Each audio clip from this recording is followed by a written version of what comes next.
Heard that. All right. Well, I just Wendigo's idea. I just got to remember then. Otherwise, we won't. Yeah, That's all right. but We yeah, got to leave the I lived in political the. stuff out of it anyway. Oh, okay.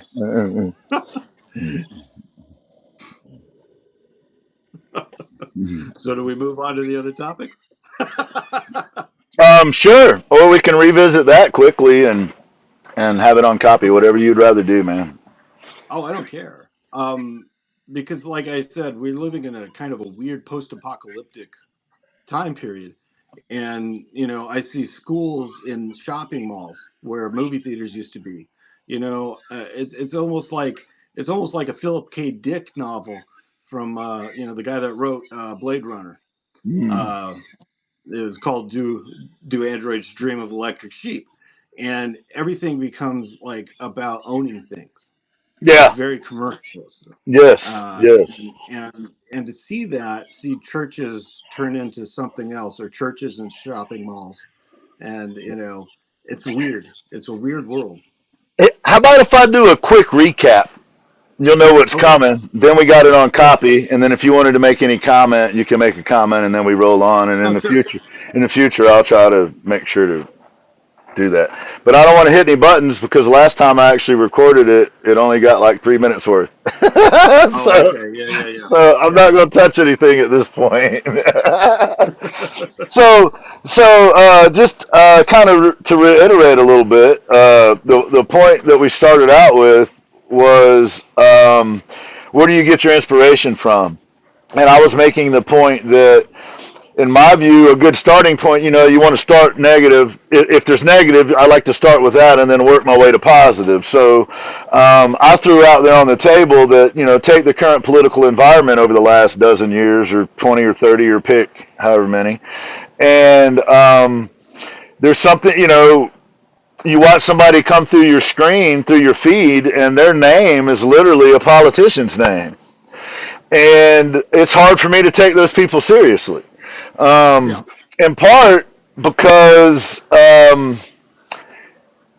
if one side is always trying to overrepresent itself over the other, and they both do the same thing. So an example of that is that 77 point something million voted red this year, 75 point something million voted blue this year. There's 330 something million people in the country, not to mention all the people who have been stripped of their right to vote illegally.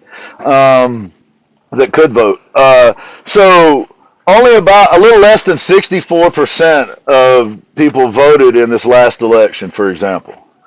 And it was only the difference was less than 3 million votes total. Yeah. That which is 1%, less than 1% of 330 million. So so you see people making the argument that everybody should just jump on board because we voted and we have a mandate and more than half the country said blah blah blah. No, no, it didn't, because the two major political parties only represent about a third of the nation each, but they both like to try to pretend like they're 51%, right? And there's reasons for that. It's to feed the confirmation bias, right? That we're right, whichever side it is. So you end up with people making arguments like more people voted for my person, whatever, so everybody should get on board.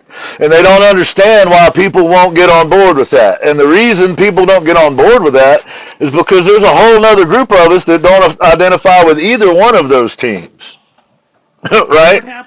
what happened to us? Because we used to be the person to go, no, I don't think so. I'm going to Well, stand up and critical go my thinking own way. skills and teaching Yeah. critical thinking skills, like you said earlier, was removed from Where I was schools. heading. Yeah. Yes, absolutely. And like you mentioned as well, civics and social studies, like Spurs mentioned, and several other entities have been removed because there is also a group of people that think everything should be for profit. The capitalists around think that everything has to revolve around money. And I would make Yeah. the argument the gross domestic product is made up of things like the prison system. And I would Yeah. argue that it isn't good measure of the health of a country just because their prisons are profitable. Yeah. That's not a good measure of how we're doing things as a society. No. No. And privatization of prisons brings all kinds of other horrible things. I Yes. mean, the It's also, misuse, the mistrust, the government spending. It's just and the palms that get greased. It's just ridiculous. And then yep. they cut budgets so far that they become inhumane, and there's no oversight because it's a business. Well, So it's a lot of yes. problems with it. Well, that's another example. The mining companies, the timber companies, the oil companies, they all laid down a blueprint. The cigarette companies laid down a blueprint. There's a book called The Merchants of Doubt that lays it out, actually. But what the cigarette companies did when they started getting accused of causing cancer, they hired scientists from the Manhattan Project because it was just after World War II, and those guys were rock stars because they had just invented the bomb and dropped it on Japan and saved, America, supposedly. So that whole that whole order of people was well respected at the time. So when Yeah. cigarette companies were able to hire them and get them to say they were scientists, now they were rocket scientists. They weren't, uh, cancer scientists. They weren't into that. They were rocket scientists, but they were respected and they got paid a shit ton of money to go on TV with a cigarette and say smoking doesn't cause cancer. And cigarette Well, companies got and away with that for decades. And the model was this: the mining companies figured out that it was cheaper to replace a poor miner because there was always somebody else that needed a job oh than yeah, it was to do the safety upgrades. So yeah, they just spent a lot of money on lobbyists to make sure that the regulations weren't in place, yeah. right? And that's the same model that we use today. But the problem is we have the miners now, the people going into the mines, arguing for the company, The company man. Yeah, yeah. right? I know. Right? Instead of for the actual working people. So another phenomenon that happens is someone will go work for company X, Y, or Z, and because that's where their paycheck comes from, that confirmation bias kicks in. Yeah. So you only get that narrative of their experience of that company because they're reliant on the paycheck from this company. It's funny, you're talking about influence and bad influence. Well, what happened in the 20s with the cigarette company was that they actually hired people to go out in a parade, women, during the 20s to smoke because Yes. smoking was a men's club and they wanted to tap the other market. Yep. So they sent women that wore trousers and that sort of thing to show that it's an independent thing. It's to Yep. break away. It became a power thing. So they used somebody's idea of freedom and strength against them. Yep. So Yep. Absolutely. That's yeah. Absolutely. They often other movements are co-opted by these entities, right? yeah.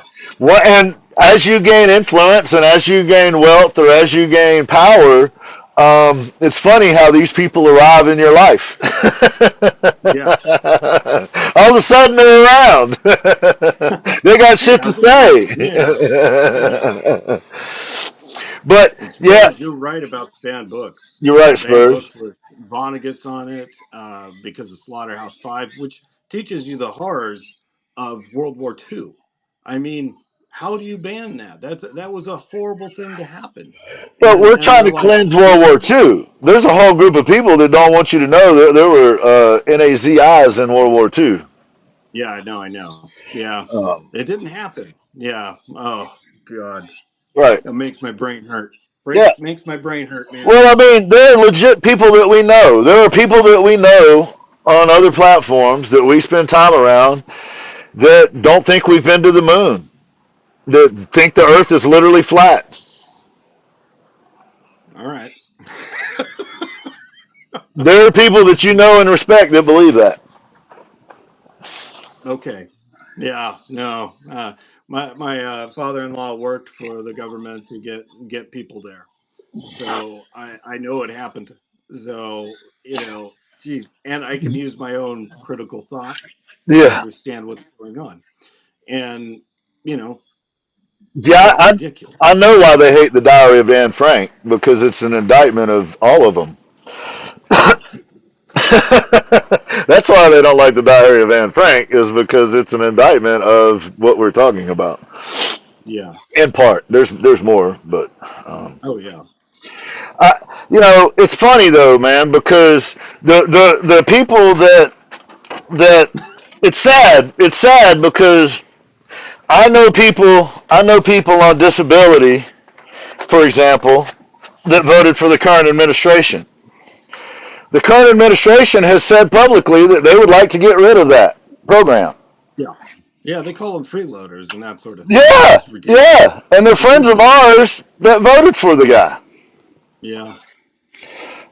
which is hilarious. And it's tragic, but it's hilarious. And what's that old rock and roll movie? My mind just went blank. The farce.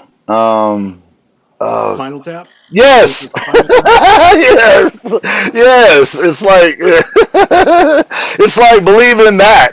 You know what I mean? Believe Like in mockumentaries. Yeah. Yeah. I get yes, it. yeah, it's like believing a mockument. The Onion, the Onion. I did this. Yeah. You familiar with the Onion? Oh yeah. That's hilarious. Yeah. I did this experiment a few years ago. I started posting things from the Onion on my Facebook page as if they were true. Mm. And people believed it. People were reposting it as if it was true. Anytime I see an actor has passed away, I Google and check because I don't trust the internet. It's like they're gonna say stuff to get people interested, but it doesn't matter if it's the truth or not. Yep. Yes, first. That's actually a fact. That's actually true. Yeah. Yeah. No, I watched the 60 Minutes Australian. Yeah, that was interesting to say the least. Yeah. But Our own but people were over there. Our own people were over there warning us, warning the Australians what's coming. But when they came back here, they didn't say anything. They wouldn't say anything in America, but they'll go to Australia and go, "Hey, this is bad news." Mhm. Yeah, where's the spine? Where's the spine? Who knows? There isn't one. Yeah, But there you go, and that goes in with this whole concept of cognitive bias, right? Um, yeah, the spine seems to melt when it's in somebody else's interest, yeah. right? Oh yeah, Yeah, yeah. It's truthfully, Spurs. He's just one example. I don't. That person has been what they've been since they were on Lifestyles of Rich and Famous in the '80s. yeah, They've always yeah. been There's no who. changing. Yeah, Yeah, there's no difference now. They've always been who they are. The difference is a whole bunch of people that were in the closet have emboldened or have been emboldened, and now they come out and say the most ignorant shit that comes out of their head, and they think you're supposed to yeah, accept it. yeah, But the truth is that there's some pretty serious problems with 10,000 foot arguments too. You might say the folks with the blue hats tend to make all their arguments from 10,000 feet, and yeah, that don't mean shit to the average dude trying to pay the bills. yeah. Like talking about some esoteric bullshit just doesn't jive with a dude that's trying to feed I his family. I said that during the debates. I said this person brought the book notes from the accounting office, and they're going to bore these people to death, and they don't care about it. The Right. other guy's putting on a show. Yeah. Yeah. So Well, I it mean, is, it's like I've seen this argument a lot too, and I've heard it my entire life that people make the argument that you should put a businessman in charge of a government entity. You should put somebody that no, understands how government works and other governments work in charge of government. The United States is not a business. It's not a fucking No, corporation. no, Never has no. And been. just Never will because be. just because somebody has money doesn't mean they made it. Right. Um, And money and doesn't make you right. Money doesn't make you smart. I've heard so many dumbass people say, "Oh, well, so and so has a lot of money, so they must know something." Really? yeah, Really? yeah. That I think that has more to do with that individual making the argument. They don't have any. So they have I to just assume that somebody that has a lot must have some advantage. I see a lot of people that are very intelligent and we're broke. That's what my podcast is about, man. That's exactly what my What's up, Eric? podcast is about. Genteel poverty. Right. Because you go through education, you learn, you want to help people, you want to do the best for humanity, and you don't get anything for it outside of the goodness of your heart, feeling like you've helped people. Right. And which is good, which is great. But also if you're What living up, on the E? poverty line doing it, Right. you know, Well, that's what the the hell? thing. What's the incentive? Well, here's the thing. Eric joined the chat. So Eric's got friends that are, gazillionaires that lost their homes, and that's tragic. But you know what actually bothers me more? All of those mansions had somebody that worked there to maintain them. Those are the people that are hurting. The people Yeah. that used to put food on the table by upkeeping rich people's shit. Those are Yeah. the people that I worry about. I don't worry about the rich people. They can replace their shit. Some of it's Yeah. irreplaceable, but we all lose irreplaceable shit. That's life, right? But the rich folks have insurance companies and whole teams of lawyers and shit that will make sure their property's taken care of. The people that work on those properties, they're out of a fucking job. Period. It's the same way of carrying wealth to the rest of your family line. That's why it's so hard. Because if you have wealth, say you have a house, you have a mansion, you have all this stuff, it's going to get passed down. Now, if it's been harder and harder to get a home to own property, you're not going to be able to pass anything down. So the wealth stays up here and the poor people stay down there. And that's what they want. Yep. And that's what's happened, you Yep. know? And they've got half the poor people doing their bidding. Yeah, that goes back to critical thinking, doesn't I it? mean, half of the country doesn't realize that we spent a good portion of our nation's history at odds with Russia, for example. But now, because they hate the same people that guy hates, they're buddies. Yeah. I never saw that coming in my lifetime. And that was one of the few things that really amazed me. I was like, okay, I see them turning and I don't like this. And it happened. I But see, remember civics people is saying gone. that he wasn't going to get elected during his first term. And I said, oh, yeah, he will. Hmm. I grew up with people that wanted him in there, and I saw it coming. I'm like, watch out, he's gonna get in there, and he did, and they were shocked, and I was like, no, I grew up with people that would vote for him, so Yep, me not too. surprised. Me too. Yeah, But here's the commonality.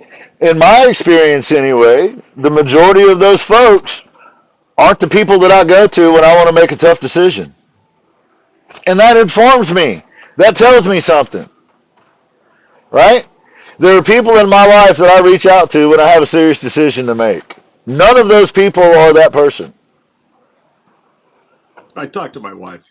Yeah, yeah, That's who I talked to. yeah. But Yeah, I mean, your wife can't be an expert on all things. Sometimes you might need to talk to a legal expert. Sometimes you might need to that's talk. true. Sometimes you might need to talk to a medical expert because your kidney's falling out or something. Yeah, You know what I mean?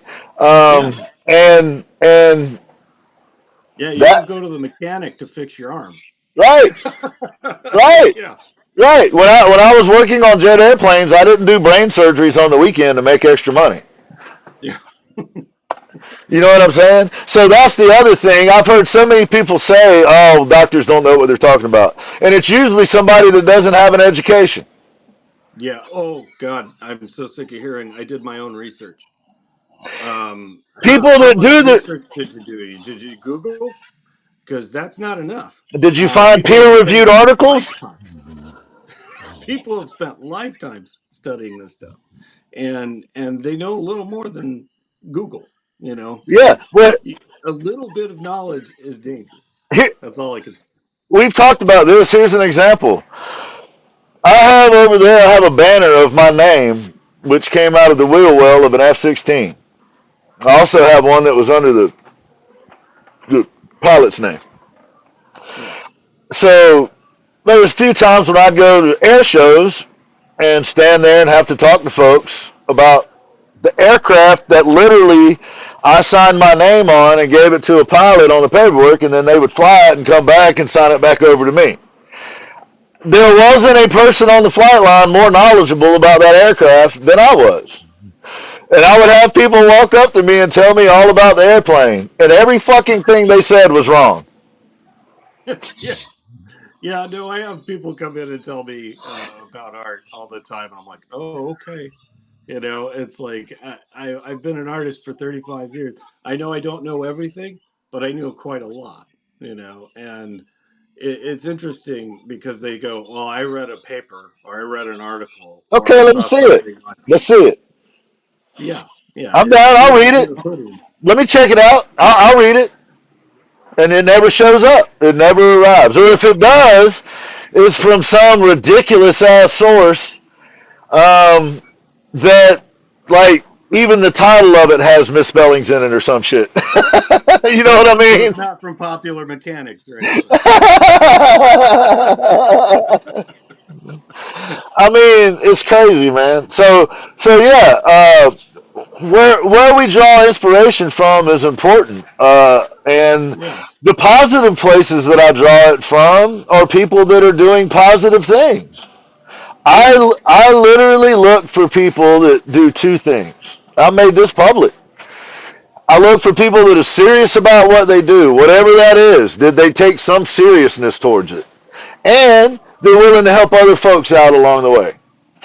yeah, And that's been a pretty good measure for me. yeah. And on social, the funny thing about it is, social media will tell you some stuff, right? If you just pay attention. Because take, for example, there are people that post everything about their life on social media, right? Oh, yeah, So for someone like that, anytime they receive something in the mail, it's a package opening video, right? yeah, So if you send them something in the mail and there's never a package opening video, then you know something. yeah, Just as an easy example. So even social media, if you pay attention, it's easy. It's kind of easy to suss out. If you got the time and the patience, it's pretty easy to suss out the bullshit. oh, yeah. Yeah, it's funny because like you're talking about inspiration and where it comes from and that sort of thing and the negative. Like I love my father, right? Like he was like my best friend. And but I learned how to be a man from him and some of it was toxic, Yeah, you know, and as you me too. age, you have to realize it was a toxic masculinity that you were learning from Yep. and you have to start weeding that out. So, yeah, Or using racist or bigoted. yeah, it's all this stuff that you learn from your parents that you have to unlearn. It's kind of like going to a new business, right? The school taught you one way, and then you get to that business, and they're like, "We don't do things that way." Right. And life's the same way. You learn from your parents, and then you have to learn how to be a person yourself and Right. pick up things as you go and be a better person. So yeah, there's a lot of things that I loved about my dad, but that toxic masculinity was a bad influence. Yeah. So yeah, Yeah. but I learned how to love people for Well, the better part from him too. So Spurs make us an interesting point. 2 points actually. I think it's related. In your dad's time, there was no internet. Most oh of the yeah, information was through encyclopedias or what you learned at school, and that kind of yeah, from your after that. buddies. After that, it Yeah, was life lessons, and if your buddies were idiots, then that's what you learned. So, but but the two things there. One, Google. is paid to show only what the richest want to see. Yeah, like literally, yeah, it's for Yeah. profit. And the Wikipedia thing, I think there's good and bad with that. Wikipedia, the idea behind Wikipedia, publicly sourced, publicly scrutinized information is a good thing. Yeah. And you can go to Wikipedia and find some good general information. If I wanted to know something about Bruce Springsteen, I could go to Wikipedia and find out his birth date and some pertinent Oh yeah. information that would all be accurate. Um, so I think Wikipedia is one of those things that it's up to us. Like, Yeah. if there's bad information there, then it's because the public wants bad information to be there. I love rabbit holes. So what I do is I look at Wikipedia, go, oh, that's interesting, and then I start googling other information to see if that's right, and Yep. to see what the writer said is sometimes askew, compared to what the real life incident was or something. Oh So yeah, yeah. Oh, it's always it's again, multiple sources. yes, and it's been through a lens of confirmation bias, right? And Yeah. there's another part of that story is we have a lot of data that shows us that memory isn't great. Oh God, It's, no. That's why and eyewitnesses are terrible. I was just about to say you can see that in courts in the court of law, and that's one of the reasons our system is so screwed up. It's because to a simpleton you can make the argument, oh yeah, it was a green car, and that's the only one like that in town. Yeah. Never mind the fact that 100,000 of them were made. Yeah. There's one in their town, so it must have been that person. Yeah. You know what I mean? It's that Oh kind yeah. of fucking logic that. Yeah.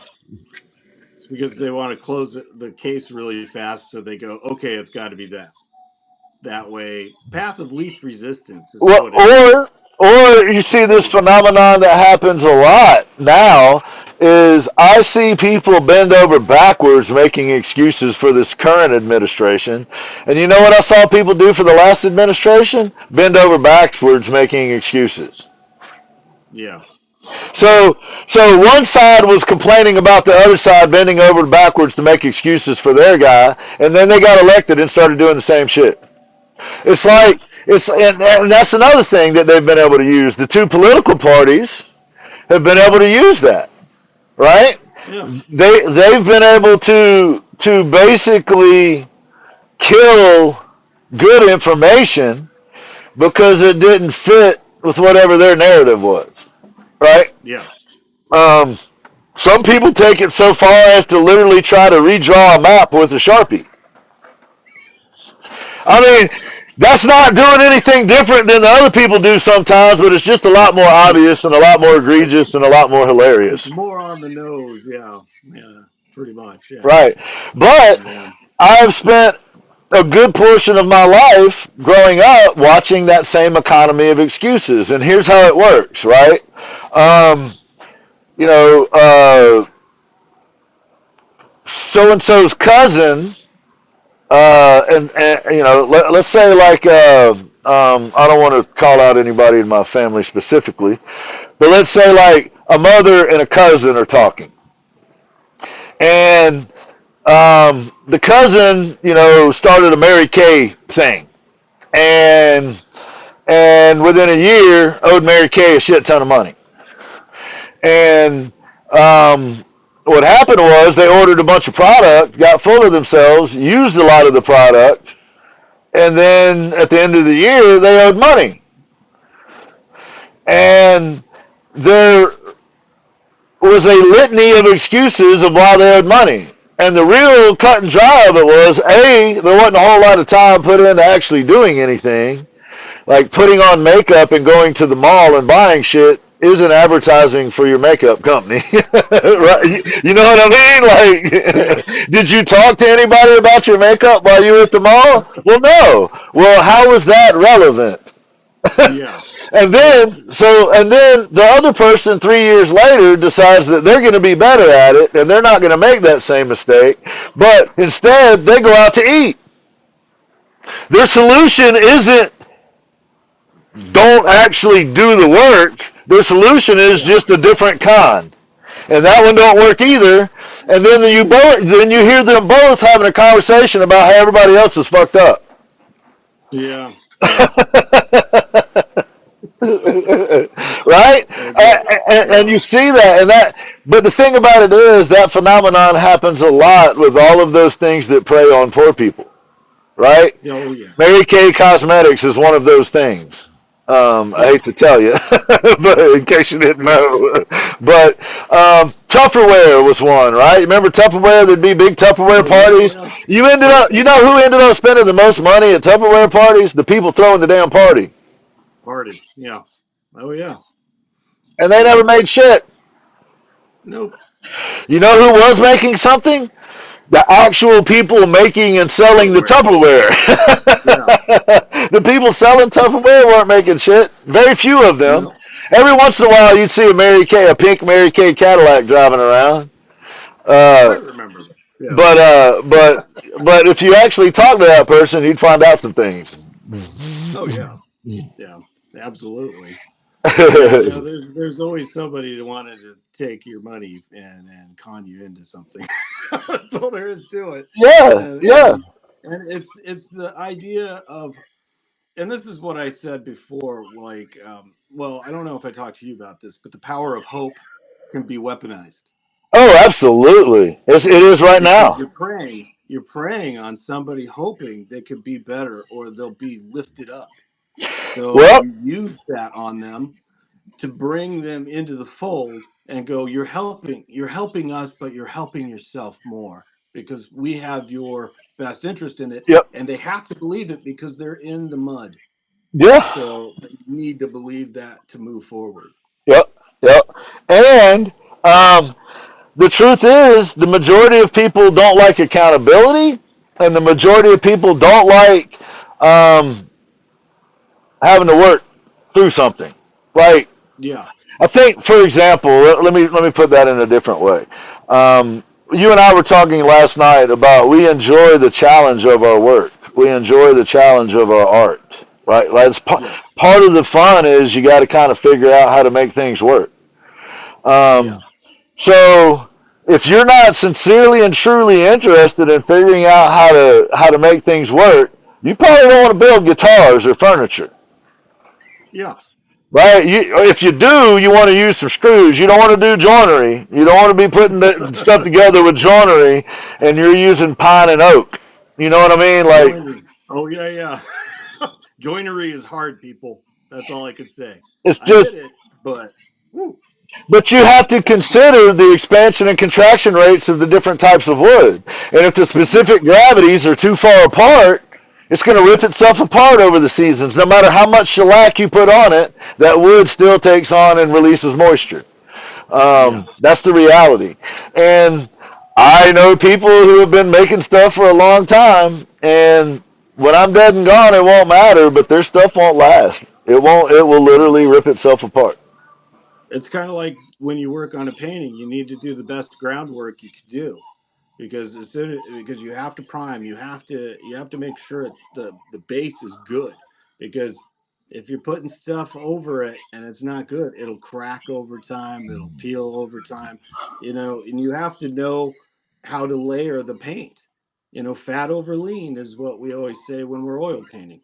So if you don't do that and you don't take the time to learn that, you're going to make mistakes and it's going to ruin the painting and it won't last. It'll deteriorate over time. And And, it's funny because I was self taught. And when I was self taught, I did the dumbest thing. I grabbed a foam cup and threw turpentine in it. oh wow, And it how'd that work out? Did it shrink? it ate it and it dumped the turpentine on the floor because I didn't know, because I didn't have anybody to train me. So yeah, it melted the cup. And I was probably like 14, so I had no idea what I was doing. But my mom was a professional artist, and she didn't teach me anything. I don't know. It was like she held back her knowledge, which is why, while I'm on this kind of a platform, I like to dispense anything I can to anybody who wants to know anything because I was denied it. I don't want anybody else to be denied it. So I learned something from the negative influence, and that's basically what life is, right? You Yeah, learn and you try to adapt and be better. yeah, absolutely. And you know, the accountability thing. That it makes me think of that. Your mom not sharing that information. Um, I think that's part of it, right? I think that's another thing that's been lost is I used to hear the older guys talk about being accountable to the younger guys, like wanting to leave a profession in good hands, or wanting to leave a craft or whatever in good hands of the next generation. You know what I mean? Yeah. Um, and so for like the arts, painting or doing what I do, there's literally stuff you can pass down generationally. Like there's, Yeah. where I live, there's fifth and sixth generation furniture makers. Yeah. They should know more than I do about furniture making. They They should both do have, that, right? they should They have both. five. They should have 5 or 6 years of generations, not years, 5 or 6 Yeah. generations of institutional knowledge. I've talked to some of them that had that. I've also talked to some of them that didn't know as much as I do. Yeah. Yeah. I've had people come onto my live and go, "My sister draws better than you," and I go, "That's really cool. I'm glad that there are young people out there that are better than me. That means they're going to excel and they're going to be better than Yes, me. I want the next generation to be better than me. I don't yes, care. I don't have that big of an ego to worry about that. And if you're a better artist and I know a little something that I can help with, that's great. That means my knowledge goes on. It's not lost. yeah, So, and yeah. and it's a to me that's a place to take inspiration from though. What I was trying to say is like that intergenerational thing, wanting to leave something better. Yeah. For the next, we already haven't done that, and so as an Oh, yeah. example, I can understand why young people don't want to hear shit from older people. I mean, look at the Oh, world yeah. that we've left them. Yeah. Now, Yeah. I would argue it went more like this. I would argue that the greatest generation did their thing, the baby boomers squandered that, and then blamed us. Yeah. Yeah. That's Yeah. essentially how that went. Because we were the ones that were the latchkey kids. We were the ones that pretty much raised ourselves. Yeah. Because the boomers' kids uh, uh, are not anywhere close to the same page as the boomers. You know what I Yeah. mean? Like, Yeah. Well, I always talk to my wife about this. Like we talk about when we started doing chores, when we yes, started Spurs. cooking for ourselves, when we started taking care of ourselves, locking the doors and stuff like that at home by Six, ourselves, 7, 8. tucking ourselves in. Exactly. And they didn't. They had somebody doing that stuff for them. And it's funny. I was doing laundry when I was a young kid and everything. You became self sufficient a lot earlier. I can remember calling back in the day. You used to have an operator. Literally, you would call and you could talk to an operator to Yeah. get a Right. number or information or whatever. A couple times as a child, because my parents worked and my mom worked in the restaurant industry waiting tables, so she might not get home till 2 or 3 in the morning. By the time Yeah. everything was done, um, uh, and it was I called the operator and she talked me through how to prepare something to eat. Yeah. Hey, I've got some eggs in here. I've got some ham in here. I got some cheese in here. You got any ideas? Oh yeah, honey, get you some butter, put it in the pan, mix those eggs up, sprinkle some ham in there, throw some cheese on it. Look, you got yourself an omelet, kid. Right? Literally, you could call some total stranger, and this is before cell phones. You Yeah. had to use a rotary phone to call them. Yeah. But some nice little lady, probably in another part of the state or country, um, taught me through how to make something to eat. Oh yeah. Yeah. And Or nowadays they'd be like, I don't have time for that. And keep this line clean. So Right, right. clear. Well, there's an example. We had a big storm here recently, and I lost internet and power and all. Not power, but I lost internet and the ability to talk to the outside world for about a week. And when it all goes back on, all that you see in the media is there's dead bodies everywhere, and nobody's doing anything, and it's so awful. Well, it was awful. But what was also awful was when the storm was going on, so many locals called the 911 number to ask when their phones would be turned on that they couldn't actually make rescues. So people died because locals were calling the 911 number on their cell phone to find out when their fucking cell phone was going to work again. Wow. That was their version of an emergency, and there were so many people that had that version of an emergency that there were people that weren't getting their calls answered to rescues. Yeah. And then those are the very same people that were complaining about nobody's helping us, nobody's helping us. And then when FEMA shows up, they're like, get the fuck out of here. We don't want your help. Yeah. Yeah. Oh, look what happened with Texas. The power grid went down. Same shit. They want to secede from the United States. They don't want to be here anymore. They don't want this and that. And I have to believe it's a very small group, right? But they're getting the most media attention. And then their power grid goes down. They've been told to fix their power grid, and it goes down, and now they need help again. And it's not the first time. So they didn't want to send money to California, but they want to send money to Texas. Yeah. Wait a minute. Texas is run by... Yeah. I'm confused. Yeah. I always hear about liberal run states. What about them fucking conservative run states? How are they doing? You know who takes the most money from the federal government? Red states. I'm from there. You know who bitches the most about federal government? Red states. I live in a red state myself, so Arizona's pretty red. Yeah. But the irony is just amazing, right? The irony is just, hey, Chip, what's going on, man? The irony is amazing. I mean, it's so funny, man. I hear people with such assertiveness, with such confidence, make the argument that,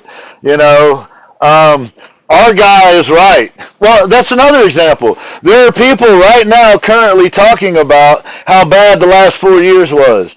Well, you know whose economy that actually was?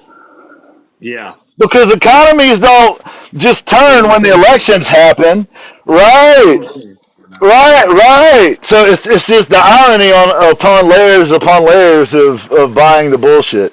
And like the argument we were making earlier, 330-something million people in the country, 77 plus million voted for the red hat, 75 million something voted for the blue hat, and they're all trying to make the argument that the majority of people voted for their guy.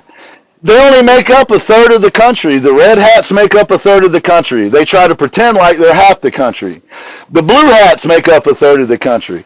They pretend like they're half the country. And the people that follow them buy that shit. I see them making that argument. Everybody should listen to my guy because more people voted for them. Not really.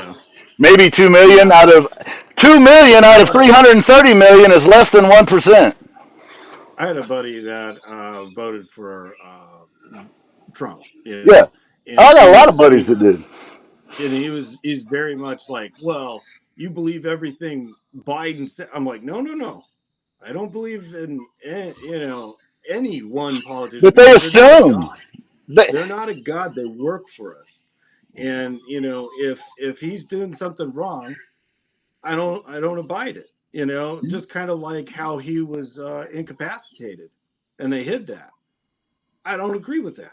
Right. He shouldn't have been in there. Well, that's the rub, right? But that's the trick, right? That's the trick. That goes to what I was saying. That whole argument is based on, well, the other side does it. Yeah. So now I'm supposed to excuse Trumpers for doing it when the whole excuse for doing the shit was, well, liberals do this, so we got to do it.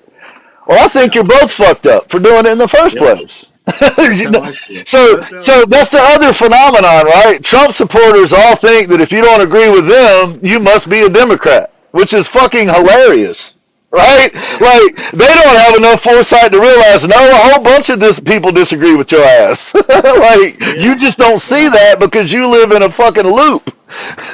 Yeah. But it's the same. I've got liberal friends that have the same biases, the same problem is Oh, they can't ever admit when their side did some dumb shit.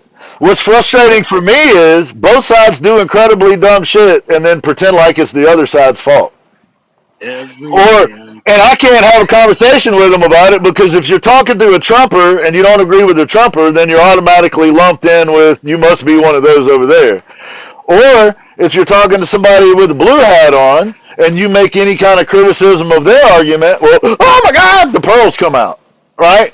Yeah. So you know what? Fuck both of them as far as I'm concerned. Yeah, pretty much, you know, and yeah, pearl clutching is both sides for sure. Yes. Like, How oh, I how many yeah, excuses have you heard in the? I mean, the dude's only been the president for a month, and I've heard 4 years worth of excuses already. And yeah, you could say the same thing about the other folks. yeah, exactly, man. What's the difference? Pistols, pistols at 20 paces at dawn.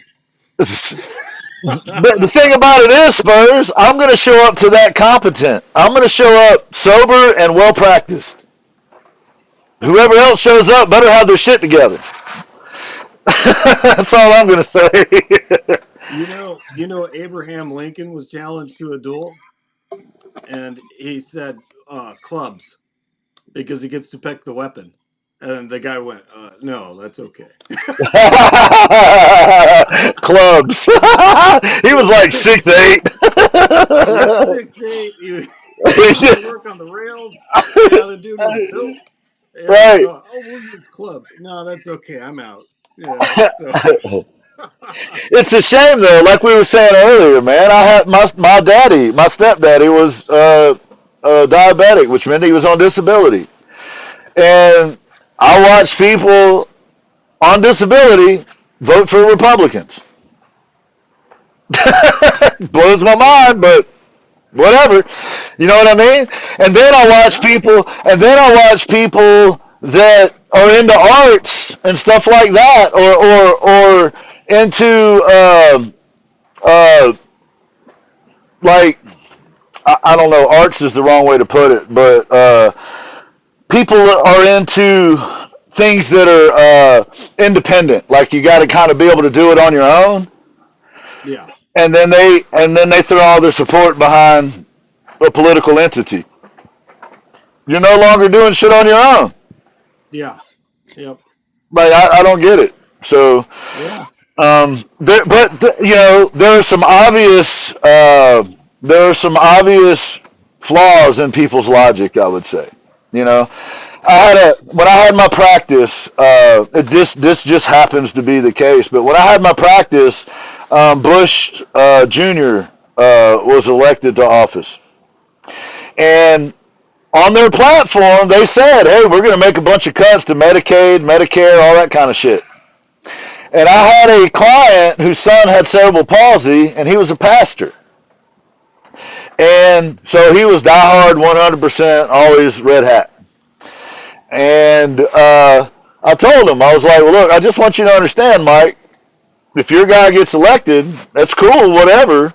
But the program that I run, the funding is going to get cut, and that's going to hurt your Yeah. son. And the only reason I tell this story is I went to work on a Friday. We had that conversation. By Monday morning, when I was in my office, I had a memo that the services that I was providing, the funding for them was going to be cut by like 30%. And the Jeez. amount of paperwork that I was going to have to do increased. And that proved out. That was Head Start. That was Bush's, all that shit they tried to do with the public school system that proved to be an absolute abject failure. Yeah. And it's proven out now. We know it was a failure. There's no disputing it.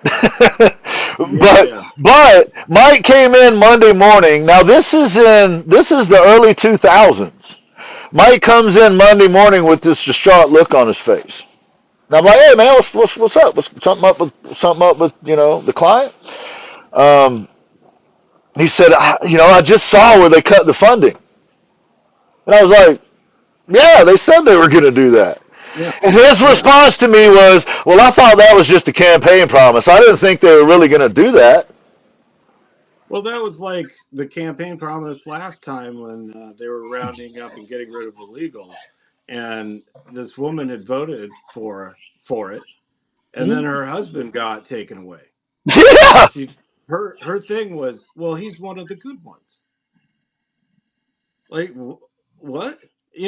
They held their promise. They did what they said they were going to do. right, right. There's nobody who gets away with you know And to me, within the law. the most hypocritical one of the most hypocritical Americans that there are is one that came here as an immigrant, got their citizenship, and then tried to pull the ladder up for everybody else. Yeah. Here's the other thing. Here's another great example, and it's going to happen again. Everybody that was worried about the price of eggs. I live in apple country, right? Well, several years back, down in Hendersonville, they set up an ice station, right?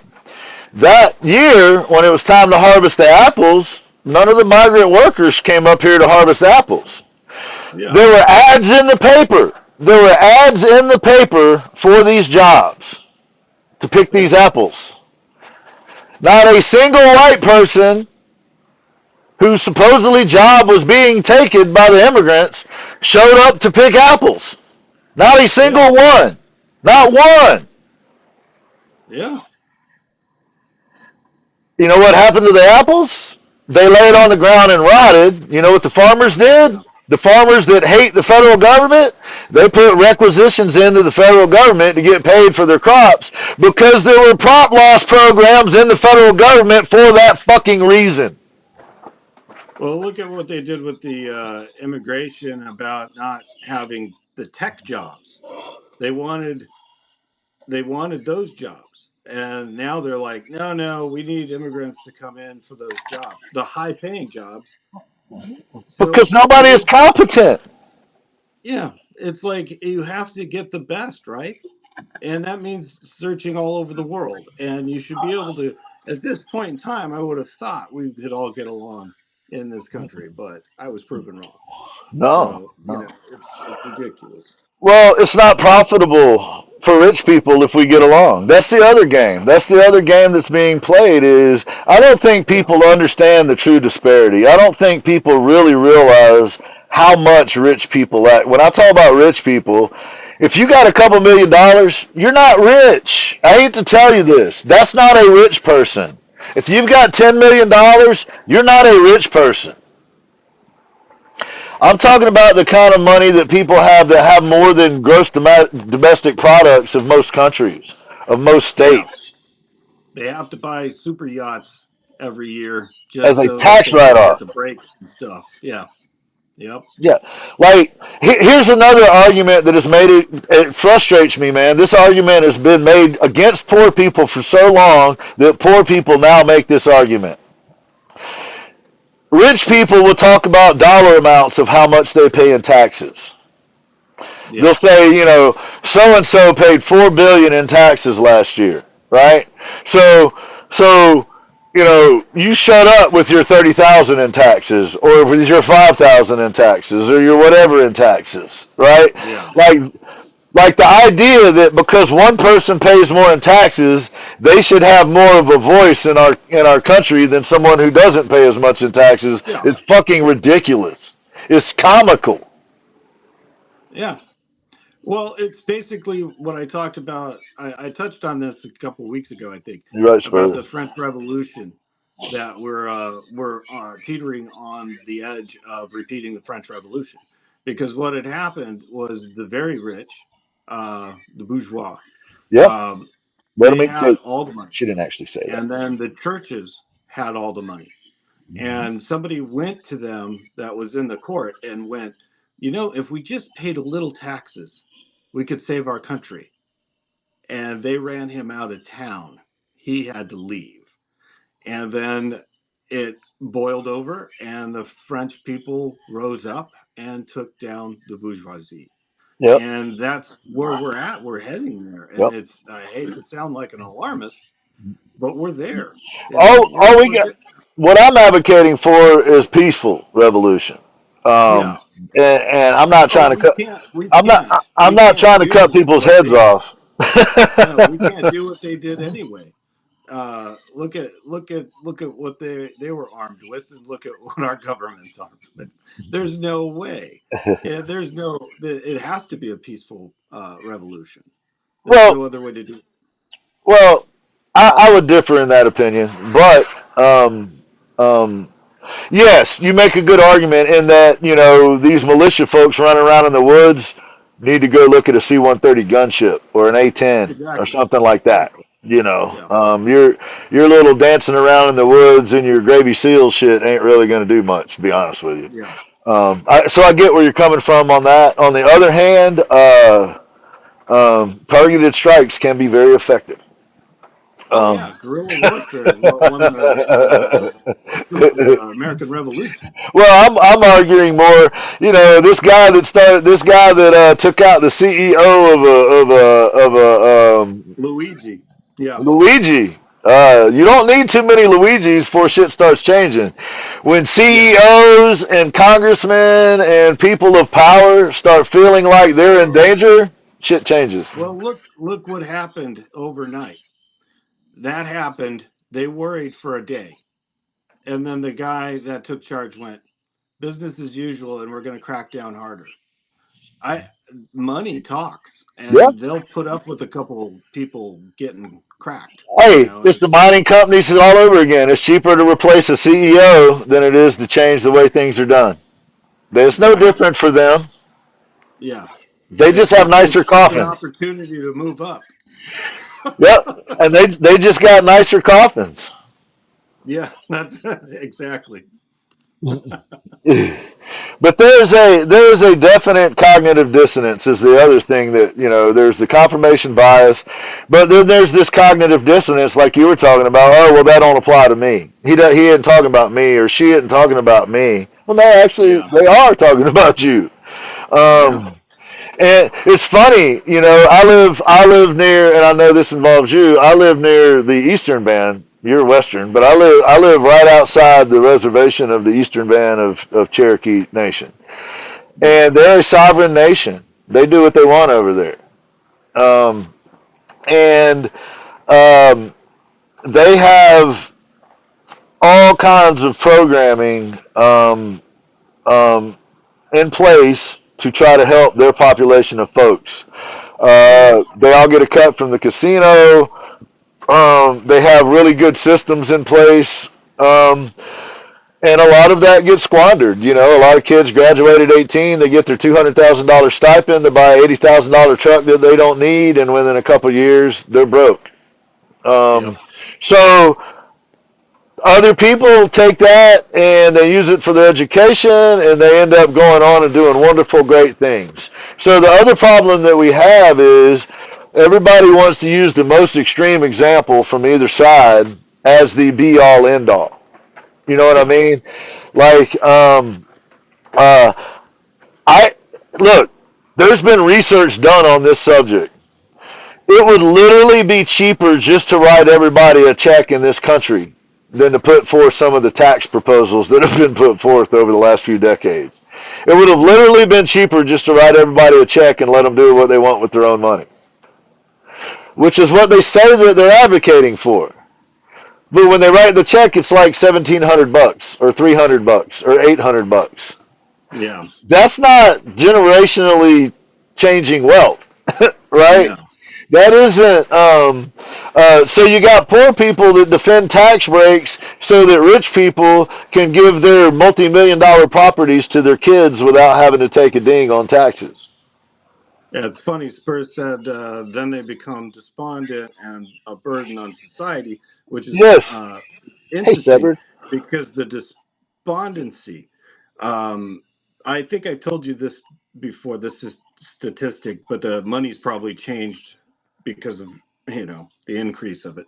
But there was a study that said nobody gets happier after 75,000. They have to be happy with their lives before the money, because the Yes. money, increasing the money cost, doesn't really give you happiness. It's you have to have that mindset. So it doesn't matter what happens in your life, you have to be happy with your life.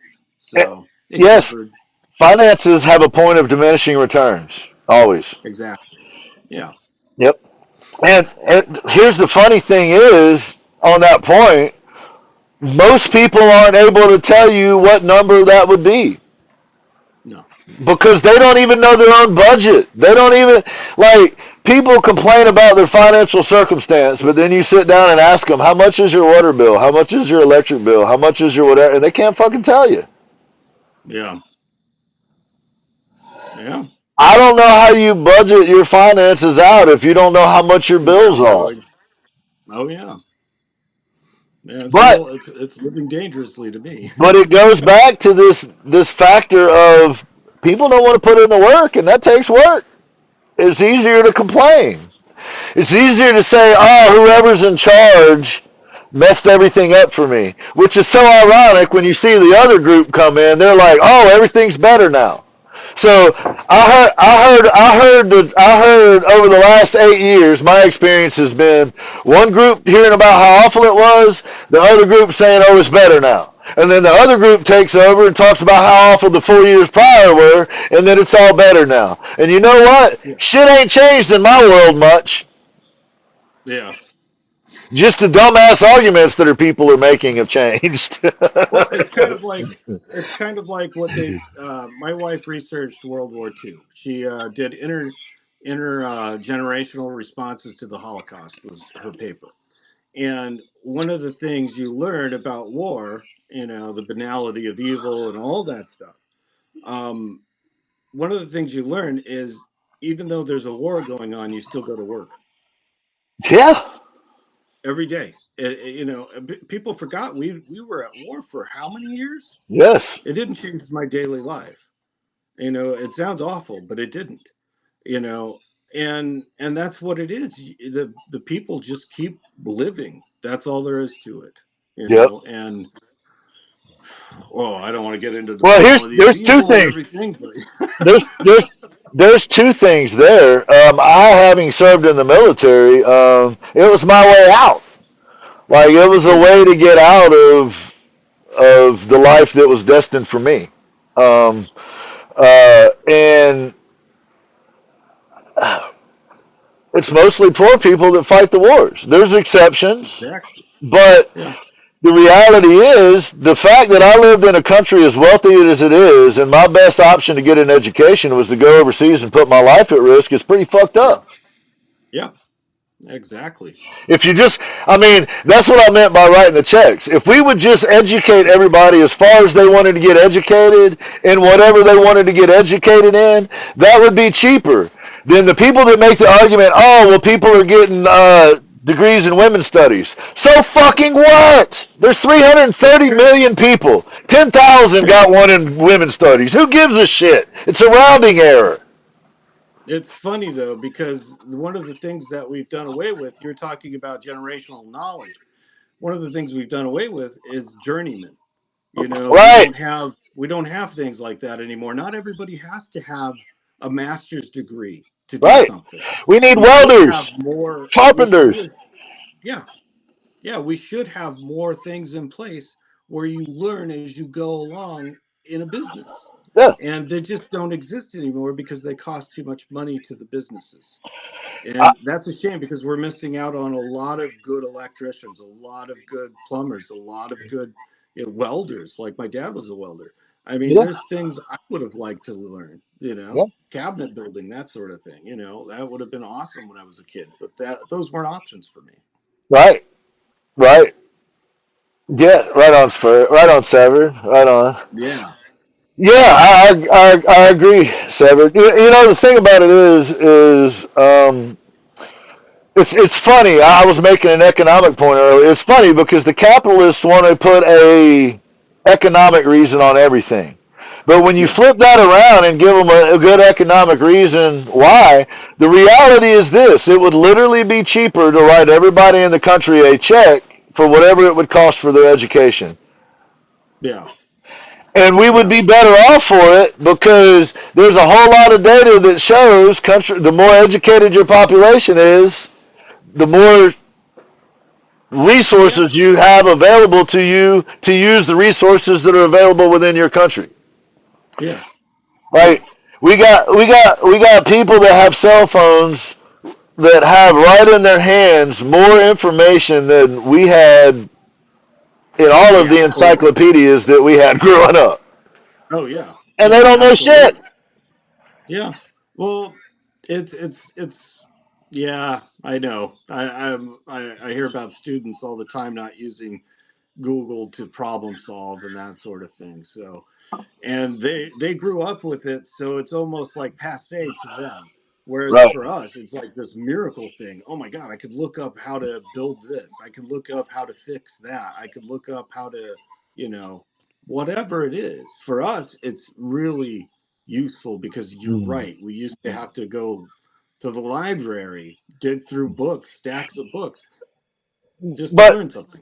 that was also the case when somebody with a red hat and somebody with a blue hat would actually get together in the community and solve somebody's problem.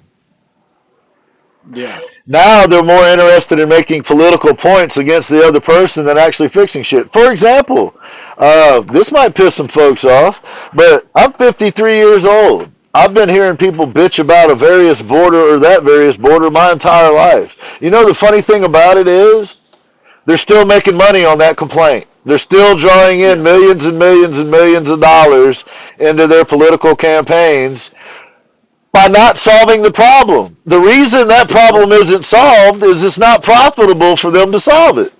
If they yeah, do it's better anything to about stand it, on the they can't platform. they can't run on it anymore. Yeah, it's better to stand on the platform than it is to fix it. Yeah. Well, I live here. So yeah, no, I know. It comes up all the time. And yeah, it is interesting. It's a strange world we're living in right now. That's for sure. Not to mention the fact that if you just look at very, very, very rudimentary census data, just the fucking basics, you will find out that we do not have enough people here to do all the jobs that there are to do. Even if everybody worked, we still don't have enough people here. So the argument Yeah. that they're taking your fucking jobs is bullshit. It's some propaganda put together by some rich ass people to make you believe that shit. Fear tactics. Yeah. Yeah, it's a lot of that stuff. It goes back to like what they do to divide. You make the other person the other. If you create the other and that they're not the same as you, then you're on their side. And that's the scary thing when you start othering other people and other races I've or always been the other, economies bro. I've always been an other. red or so have I, or red and blue. It's horrifying because you're vilifying somebody, a person. You're vilifying people, and you're putting Man, them all in one basket. I watch people that I like. I watch people that I like. I watch people that help our show do exactly that, and I don't even know that they realize they're doing it. Yeah, yeah. No, I don't care who you are. I try to help, but yeah, I get it. I get it. And yeah, it's a little weird to know that there are people that I know and like, and they think that way. And like I told you before, I'm 30% Cherokee, and I've been with people, and they say something disparaging to somebody standing on the road, and I'm like, hey, hey, hey, you know, no. Right? No, it's like Yeah. being an undercover. Like, no, no, no, that doesn't fly here, I man. had real interesting experiences, man. For more than half of my life, I had middle of my back long braids, micro braids. My wife, Yeah. and so for most of that time in the local grocery store, the little white lady behind me would have to tell me all about whatever Tiger Woods did or LeBron. or whoever they had seen in their media that they're not supposed to like. And it would be ironic because I'm just standing in the line at the grocery store getting my shit, and this lady feels the need to tell me all about Tiger Woods, who I don't know, I've never met, I don't fucking play golf, I don't give a shit. So why is it? Why is there this consistency? Why is it that over the years it was always a certain stereotype that wanted to talk to me about Tiger Woods? Yeah, yeah, Why is that? They always seem to be from the same ilk. yeah. That's true. And then when my hair is short and I sound country as hell and look the way I look, I'm usually dirty because I'm working in my shop. They assume that I'm one of them, so they say the racist ass shit they would say behind closed doors. Yeah. So I have had the fortune to get to hear both sides of that. I've gotten to hear what they think when they believe that I'm other, and I've gotten to hear what they think when they think I'm one of them. Oh yeah. Yeah. It's interesting, isn't it? Walking between two worlds.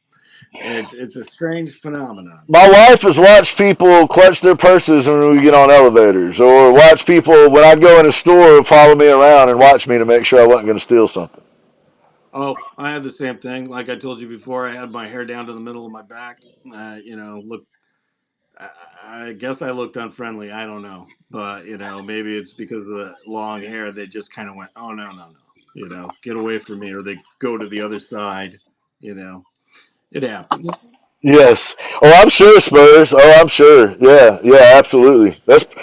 That's probably why all of us kind of seem to get along, is we're all those people that are kind of from the middle realm. We think both of them are idiots.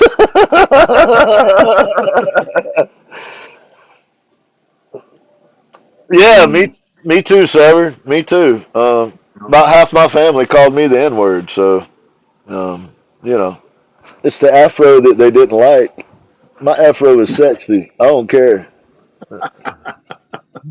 Well, it's funny because when I was growing up, straight hair, straighten your hair, straighten your hair, because I had wavy hair, like really wavy hair, and it looked like a little mullet afro, when I was young, and I had to like blow dry it and straighten it and everything.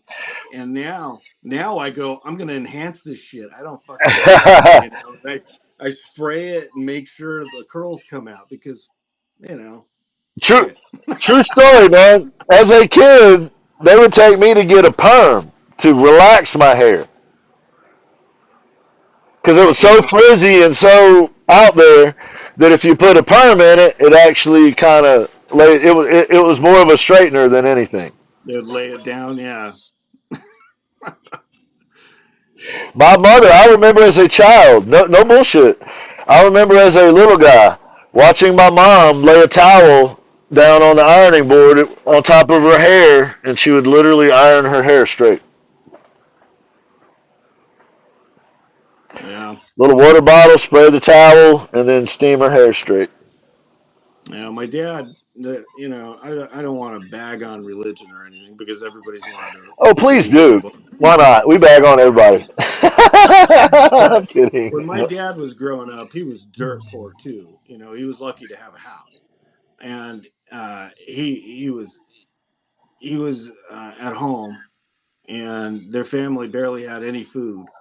And the church guy from the local church came to the door and said, I will feed your family down here if you listen to our sermons first. And he Yeah, never forgot that. He never forgot that because why would a Christian group not want to feed the poor? That's the whole mission. That was hey all of man, Christ's teachings, man. I'm from So, Pensacola, Florida. My first experience with terrorism was good Christians murdering people in my hometown, blowing up buildings and shooting people. yeah, yeah, I hear all about I've heard Christians my whole life talk about Muslims should police each other. yeah, yeah, I know. The irony.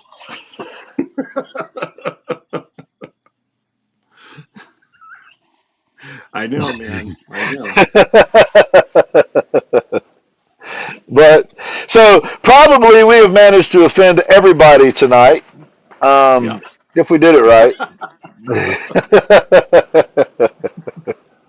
But the truth is that I think that's the point that we're trying to make, is that there is some pretty serious, significant criticism that could be levied at both the big two groups that are in charge at the moment. Oh yeah, yeah, absolutely. Now, I tend to think one of them is more of an existential threat as the other. I think one group are just kind of incompetent, and I think the Yeah, the other, damn Green Party. yeah, They're dangerous. they, like the libertarians crack me up, man. To be honest with you, if Oh, we, I, oh like man, yeah, I can't tell you how many times I've heard them go in their circular reasoning about how they're different the from Republicans or how they're the not just bros, the bros. Yeah, oh my God, like it basically they're corporatists. yeah, Basically, they're the company man we were talking about earlier. yeah. They Oh yeah. don't like it when I put it that way, though. But that would make some corporatist argument, and then I'd be like, "Oh, so you're a company man?" Well, no, I'm an independent thinker. Oh, are you really? Not really. Well, why aren't you Oh, an independent? but they also would like to keep the racism and the patriarchy in place. That they are generally older white dudes and younger bros, the incel crowd. Those I was guys. gonna say incel. Yeah, Those cats. that's where I was heading. Those Yeah, cats. yeah. Who, by the way, are not guys that I take advice from. Anything to do with women.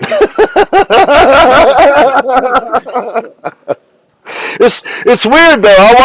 I watch this play out over and over again, and there's some people on platforms that I like them, but I think some of the views are fucked up. But Yeah. I've seen it on among people that we know, where they see these roles that women should play. And Yeah. the irony is it's often a dude that's never been married or one that's been married 8 times or whatever, right? Yeah. And the one that's never been married never can find the right woman because all women are fucking bullshit, All women terrible. Yeah. right? Yeah. I know. Right? Yeah. And they never made the correlation that there is one commonality between all those women. You, motherfucker, Exactly. you. Exactly. But yeah, so that cat that can't ever find a woman that's going to just do everything that they want them to do when they want them to do it and how they want them to do it, and they're miserable and they don't understand why. Yet they're the ones that are complaining that the women want everything. Yes, And it's like you're doing the same damn thing that you're accusing them of. or they So or they grow up. complain about how much makeup they wear, and then they complain when they don't wear any makeup. Yeah. Yeah, I've heard that argument before. What what's with no makeup? And it's like, none of your damn business, man. My wife It's doesn't none wear of your makeup. damn business. Mine either. And I say, none of it. I overheard somebody say that outside my door, and I walked out and I said, "Excuse me," and he went, "Oh shit," and I get a little bit of a hair up my ass, and I'm scary. But I beat the ever living shit out of a fella over that very topic one time. Motherfucker should have kept my wife's name out of his mouth. I guarantee yeah, you he won't say it again. there, that is probably the one thing that I'll lose my shit over, Oh yeah, and that's about it. absolutely, absolutely. Well, Because nothing else is worth it. it's like we were talking about that other thing on that other app to where we get propositions from folks. And the funny ones, it isn't the propositions from the women that crack me up. I kind of get that. It's the dudes that get mad that we don't accept their propositions, and I'm like, dude, I'm a married straight guy. Like, Yeah, I'm not your population, dude. I ain't mad at you, but I'm not homophobic because I'm not gay. no, no. You know what I mean? It's just who I am. Right, right. I ain't mad at you because you are, but we ain't Yeah, we ain't eating off the same plate, brother. I'm sorry. yeah. Oh Heard that man, Spurs. but people are afraid of my wife sometimes because of how smart she is. Mine She's too. highly educated and that Mine sort of too. thing, and they want to bring her down. Yep. and it's ridiculous. Or Well, like, well, we talked about this too before. My family, because I went to some college, I didn't even finish my degree, but all of a sudden I was the college boy. yeah, me They too. look at you different. They look at you different, and they go, "Oh, I'm the first college." person. I'm the first person with my last name to graduate from college. It took me 11 years and a tour in the military to get my degree. Yeah, yeah, And then suddenly, a degree just makes you an elitist.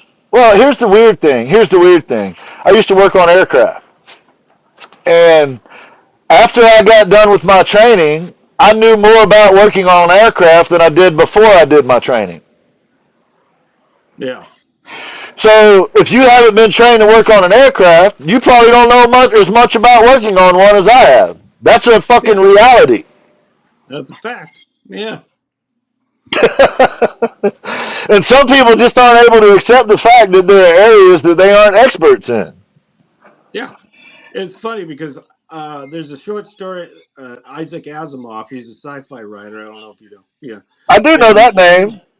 yeah, he wrote an essay to a class, and he basically told the story of he kept trying to work on his car and he couldn't. He couldn't figure out what was wrong with it, so he finally took it to a mechanic, and the mechanic knew it in 5 seconds. With all of his education, with all of his vast knowledge, and he Yeah. didn't know how to fix his car because everybody has a different layer of education and something they're good at. And Yeah. that's the way it should be. We should all be Yes. different and working together. So Yes. yeah, Yeah. I mean, it would blow my mind. Or the other example we were talking about the other night when I bartended. Literally had people come up to the bar and they would see some movie or something where somebody had a drink that was popular and they'd want that drink, yeah, but they wouldn't know what was in it. So they'd ask for, say, a cosmopolitan, and you'd make them a cosmopolitan, and they'd taste it and it tastes like shit. Well, yeah, it's all liquor. it's Like, all that's liquor. not a delicious drink. It's basically an alcoholic's drink. You know Yeah, what I they mean? they Like, wanted to they wanted to drink the name.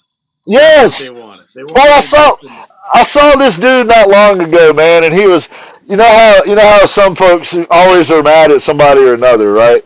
And this week instead of being mad at Bud Light, they were mad at Carhartt. And this dude went on, this one of my redneck brethren went on, and he literally said out loud in his video post that he was upset. He thought the reason that he wore Carhartt was he always considered that a working man's clothes, and he wanted people to see him as a working man, so he wore Carhartts. And he was mad at Carhartt, so he wasn't going to wear Carhartts anymore. You know why I wear Carhartt stuff when I do? Because it's fucking durable. It It's lasts. durable and useful. Because Yeah. I can wear a Carhartt shirt or a pair of Carhartt pants in my shop, and I know over the years I've learned that they last longer because they're made better. I wear blue Yeah. jeans that are made by a company called Wild Ass out in California that's made for logging companies. My blue jeans that I wear, I have some Levi's, but if I'm working and I'm wearing blue jeans, I'm wearing a pair of blue jeans that was made for loggers. Yeah. I have a waxed apron when I do woodworking and stuff like that. I don't Hey, wear Nick. it to go outside so people can see it. I use it when I'm working, and it becomes a costume to people, and it's Yes, ridiculous. it's crazy. It's People, like, or I'll give you another. This is a really fun one. This is totally off subject, but the recent Super Bowl, Kendrick Lamar did a set, and it's so interesting watching the commentary on that because the right is absolutely infuriated by it, and they think it was the worst shit they've ever seen, but they don't know why. And the people that know anything about him as an entertainer know that he's won 22 Grammys. He's got a Pulitzer Prize. Dude knows some shit. The yeah, the the the scene that you saw on the football field was a controller, right? The big white thing was a prison yard. I'm helping you out, white folks. I'm helping you out here. I'm telling you what was going on. The commentary part of it was directed at a guy named Drake, who was accused of doing things with underage kids. Yeah. He was calling that guy out. The irony is the right is always saying that's their cause. He picked up their cause and they're like, oh, he's full of shit. So is that cognitive dissonance, or is that not understanding what's happening, not giving a shit what's happening, or are they just mad because the black guy's got the stage? There you go. I'm a carpenter. I will wait until I can get the best drill, for example, over a brand of drill.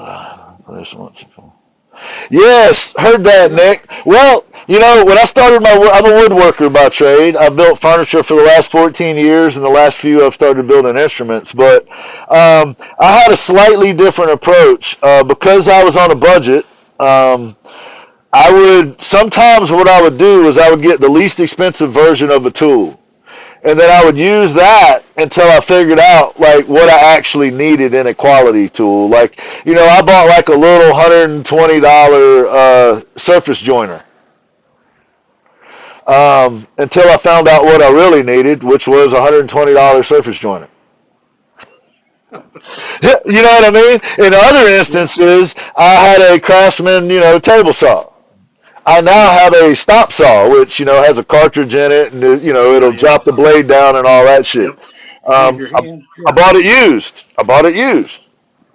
But so absolutely though, man, right on, right on, Nick, right on.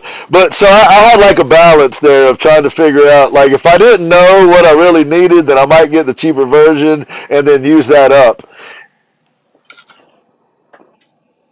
I bought this after having a cheap one Yeah, that's a because nice one. this thing is badass. Yeah, And I learned I needed a better one than I had. And for ripping stuff, and it was like I needed that. So yeah, when you learn what you need, that's when you get the better thing. And other things I go, oh, I don't really need that tool, so I just don't get it. right. Yeah. Well, I got tools that I don't need at this point, but in my instance though, it was this calculation of I have a custom job that I'm doing for somebody that would probably be easier with this specific tool. Is it worth me Yeah. getting this tool? Will I ever need it again? Um, that's another kind of subset of decisions of, Yeah. I'm doing something a little outside the box that I don't normally do, which, like, for an example would be, I don't have what you would consider common cabinetry tools. I have a lot of them, but I don't have some of them. I don't own a Craig jig. Yeah. I don't build Craig jig tables. I do joinery tables. I don't need a Joinery. fucking Craig Yeah. jig, right? You know what I Yeah. mean? Yeah. I ain't mad at somebody that puts their table together with a Craig jig. Totally Yeah. acceptable. Totally, I've used Craig jigs, but that's because I'm not a master carpenter. yeah. It is a I know the joint's not as good. yeah. I know it. It is a totally But acceptable way of doing things. It's just not the way that I do them. So yeah. I don't own any of the Craig jig stuff, for example. Yeah. What I do own is old school hand tools and really nice Everlast chisels. They're really old, but they're all quality chisels. They're made by Stanley. Yeah. So I found the things that like those chisels that I use, the wooden Yeah. handles. They have a metal top, and the metal goes all the way through them. The reason I like them is when you hit them with a mallet, no matter whether you hit a 2-inch one or a quarter-inch one, they feel the same. So Yeah. you can be consistent with them. Yeah. I've gone in other people's shops and they've got a set of chisels, and all of them I wouldn't use in my shop. They don't even reach the basic minimum threshold of sharpness that I would need. But Yeah. for whatever they're doing, they work just fine. You know what I Yeah. mean? So there's Yeah. also that level of detail that you need in your work too. Yeah. Yeah. Because I'm a weekend warrior type guy. I don't need the expert tool. I need to Yeah, get through things. yeah. You know, Heard it's that, kind of Nick. like when It's kind of like when people go, "Well, what do you need for artwork?" I'm like, "Start basic. Don't buy the most expensive shit. Because you're going to be disappointed if you go, oh, I don't know if I'm good at this. Buy the first level or median area stuff, and see if you like it, man. And if you like it, then that's where you start spending money. Yes, And for your interest or your skill level. yes. That's all there's to it. I have a Ryobi. It's got a belt sander on it and a little disc sander all in one piece, and I've used it for years, and it has been fantastic. I have a Win, which is a really cheap version of an oscillating sander. It's like the cheapest version you can get, and I've used it for years. And I never replaced it. If I ever got another one, I might, for the first couple of years, I probably would have got a much nicer one. But now I realize I very seldom use the shit. When I need it, I really need it. But the one I got's just fine. It works perfect for what I Yeah. need. So there's also a pencils, pens, and dreams. Spurs.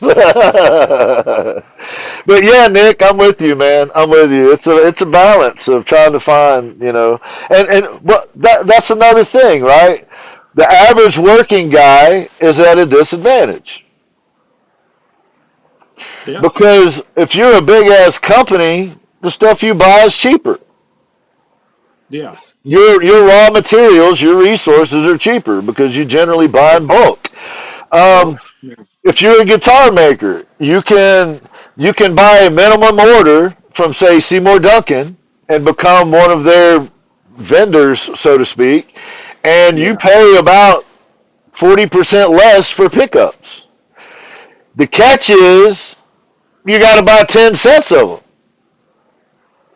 And if Yeah. you don't need 10 sets of them, that's not a very good deal.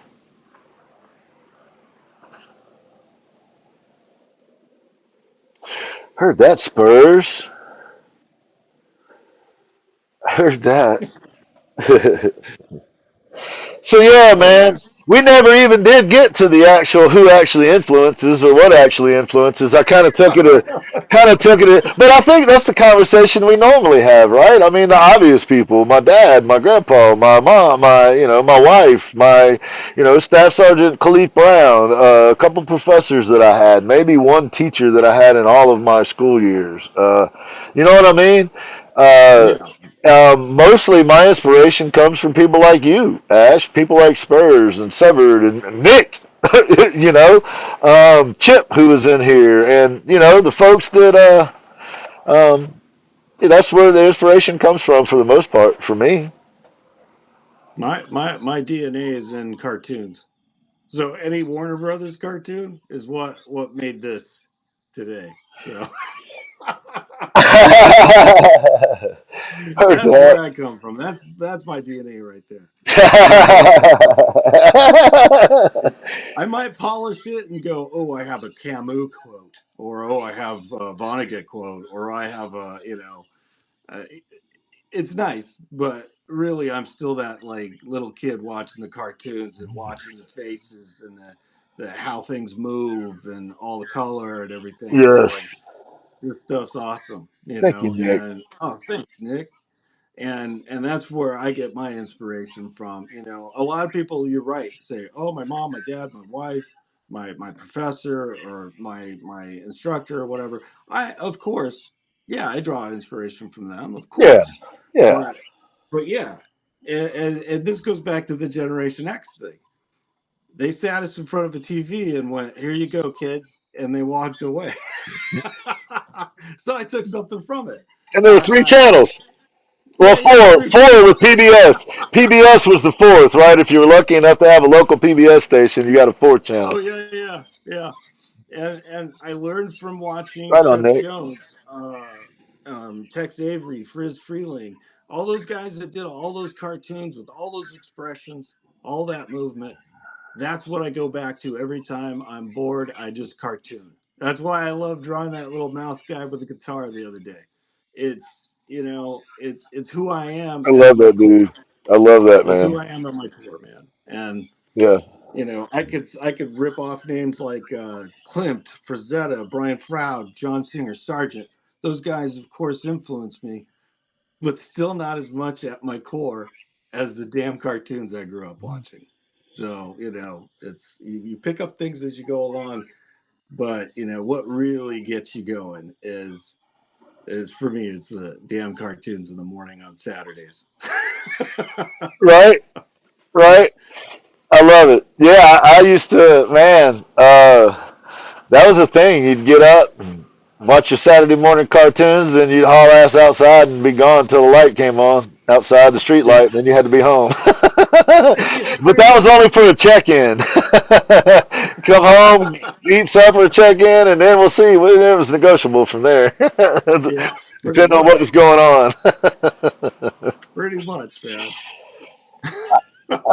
Nick, man, we enjoy having you here. We're gonna do this every Thursday. We do it Thursday night at 8 o'clock Eastern. We actually have shows over on TikTok and on Yeah. Big O. But so we Same do it. handles.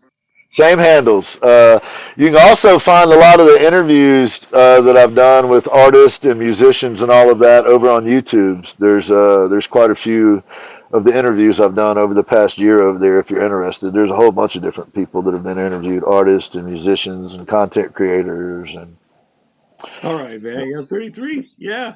Uh, you were back in the day, right? yeah. 19 something? Yeah, man. 33 is yeah, you're in the 90s. You're in the 90s, man.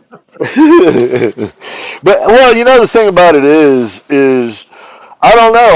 I feel a connection to that old school. I'm kind of in that intermediate generation. My mom was a teenager when she had me, so my parents were young. So my grandparents were a little younger. You know what I mean? I remember my Yeah. great grandmother is what I'm saying. Yeah. And she was around for some years while I was a kid. Uh, but I also feel a connection with the kids, the younger folks these days and their frustrations, and I get Oh, it. yeah.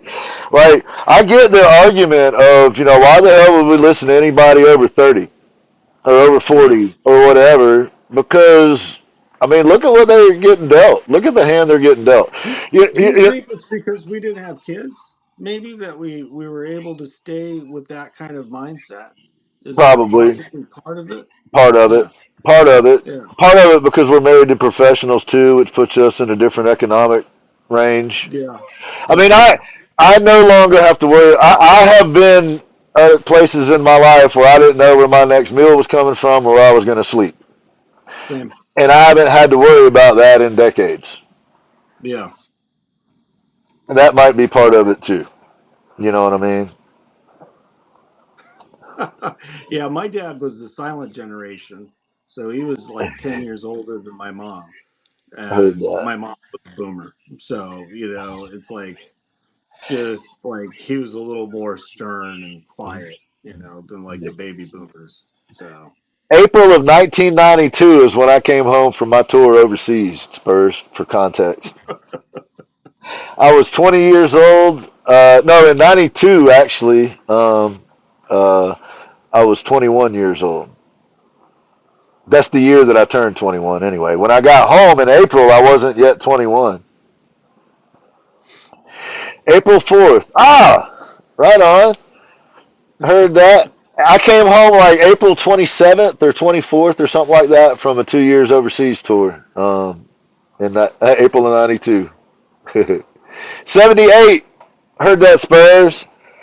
I'm 71, so you're still the youngster, Spurs. 73. I'm the old man out of all you people. Damn it. Even Severed's a youngster. my 53. I'll be 54 this year. I have you know.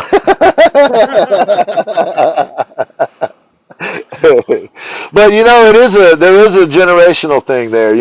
When I left, we're talking about April of '92.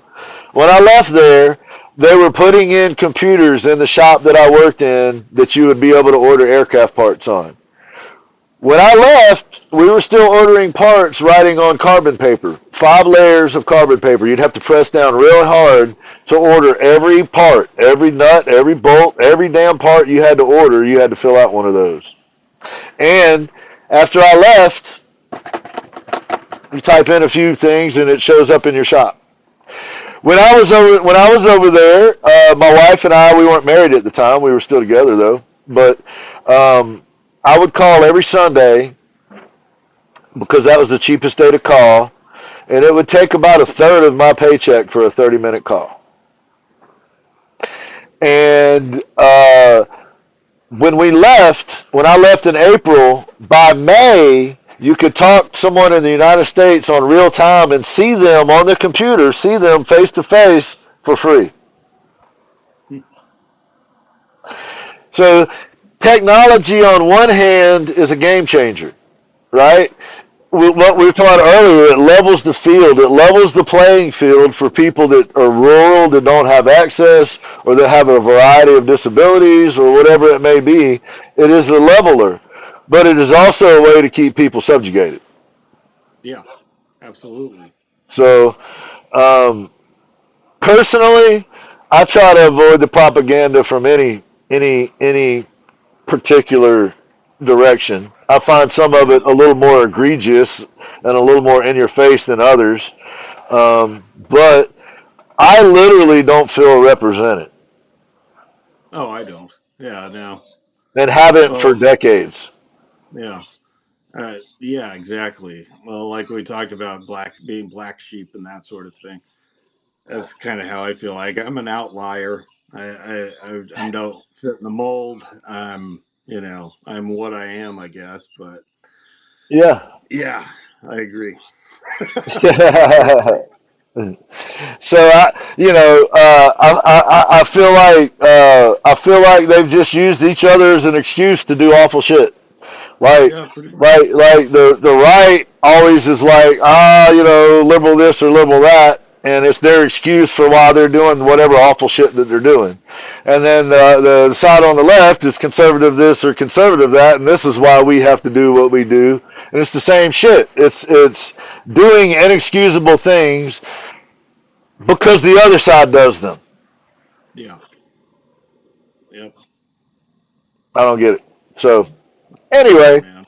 well, most likely we have managed to isolate almost everyone because I think we took shots at all of the political organizations and all of the religious Yeah. organizations, Yeah.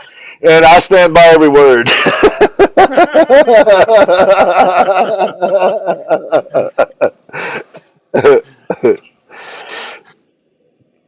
Well, sir, I think we covered it. I think so too, man. I don't think that's where you're planning on going, though, was it? It's not what we discussed, but I'm okay with it. I think I think that maybe it was a target-rich environment. Yeah. And I actually thought we were going to get to more of the inspirational side of stuff, but I think we found a more interesting. I think so too. I got to weave some of the stuff in, like toxic masculinity and that sort of thing, banned books that somebody had mentioned, stuff like that. So, yeah, no, What else is on that list that we didn't get to? I'm interested to know. well, I think I shoved some in there for a minute. Camus, what I was going to talk about was his "We Must Imagine Sisyphus is Happy." I don't know who that is. So tell me a little bit He's a about that. philosopher.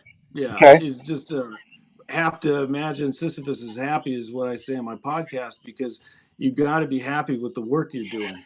Sisyphus is the guy rolling up the Rolling the stone up the rock, hill yep, forever.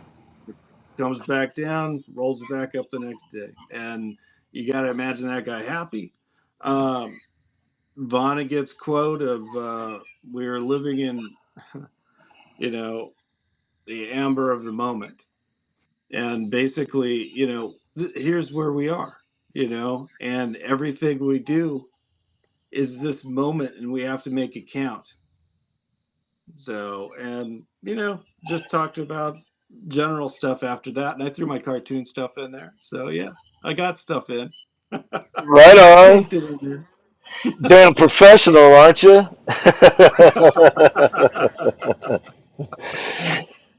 So, I think, are you doing anything tonight? I don't know if I am or not. It's kind of one of those nights where I'm like, I might go on to Big O or whatever, or I might not. I don't know. I don't know. All What are you right. doing? Well, I think if I did one tonight, I would do it on TikTok because I already did my bigger hours for the day. Yeah, yeah, that's true. Um, Do you want to unless go unless I solo wait though? unless I wait till after 3 in the morning. I don't know. Like tonight would normally be a night that if I did a live, it might not be till 2 or 3 in the morning before I get started. Yeah. I really don't know yet. If I go upstairs and my wife is still awake, I'm gonna kick it with her for a while, and Oh yeah. that could be she might already be in bed because she's off tomorrow, or she might be up till 2 in the morning. I don't have any way of knowing that, and I gotta be I get it. flexible. I get it because my wife doesn't go to work tomorrow, so she could be up until 2 or 3 o'clock in the morning too. But yeah, I just don't know if you wanted to do solo stuff, and I'm like, I'm cool. always happy to have you around, bro. I don't care Okay, about man. you know I don't give a shit. Well, if I I care about the numbers and their data, but other than that, I don't. Okay, I just didn't want to just kind of assume, I don't want to just kind of go, oh, I'll be over there, because if you need time to work and solo, Well, that's fine. I know that we can work well together, and I can get shit done when you're in the live with me. So I have no bones about Yeah, whatever. I get Now, bullshit done truthfully with work speaking, I stuff. get like 10 times more people when you're not around. But I'd rather have you around. I'm a numbers killer right there. I You're just like kind of to like a heat sink.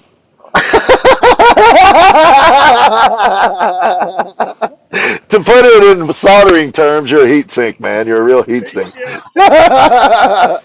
No, I'm teasing, man. I'm totally kidding with you. Dude, I'm always happy to do one with you. All Uh, right. Well, if I see you on and I got something to work with, I'll come in. all right. If I see you on, I'll probably ignore you and do my own thing anyway. Yeah, it's all right, man. The numbers are everything to me. That's Oh good. shit! That's Oh good. Come shit! on in and Hey, see me. we could also do like a co-hosted live. We can both go live and marry those together. The downside of that is we can't bring anybody else up, but we generally don't anyway. So, Yeah. um, Well, how do you do that? um, you go live on there, and then you select the co-host option and the other person. Um, Okay. so which if you need to get out, but it kills the numbers, right? It is like you're never going to have more than single digits probably if you do it that way, from our experience in the past anyway. So, Okay. but if you need to get hours in, that's another option. We can do co-hosted live. Just be aware that if we're doing a co-hosted live, we each have a different chat on TikTok, Yeah. Yeah. Yeah. and so we Okay. can't see each other's chat is a disadvantage to that actually, but especially like what we're doing. If you're flow stating and we're in the same live, then I'm able to tell you, and I happen to be paying attention. Hey, there's somebody asking you a question, Ash, Yeah. or vice versa, and we can't do that. So the other option is I don't mind going into your live sometimes too. You know what I mean? So Well, if I've there's a got to get way. enough hours in, so I need to do Yeah. either a live or a co-hosted or something because I don't do that many appearances over there. You know what I mean? Yeah. Me Um, neither. So yeah. Well, we'll we see. we we If you're on. we could also do one like I could jump in your live and do a live for a couple hours and then start another live and then you jump in. You know what I'm saying? Yeah. We got options. We could do it that way, just to make sure we get a. Present over there. Oh, thank you, Nick. I appreciate it. I hope you'll consider coming back on Thursdays and hanging out with us. I appreciate Oh your yeah. input, Yeah. man. It was interesting. And sometimes, Nick, sometimes there'll be like funny stuff going on. We just happened to pick a topic, and I took it in a direction I think we weren't planning on going, kind of too. So, um, I don't mind off roading. but we generally talk about some topic that we find interesting or funny or whatever, and then sometimes there's skits and sometimes there's other stuff. So stop back in and check us out, man. Appreciate you coming through.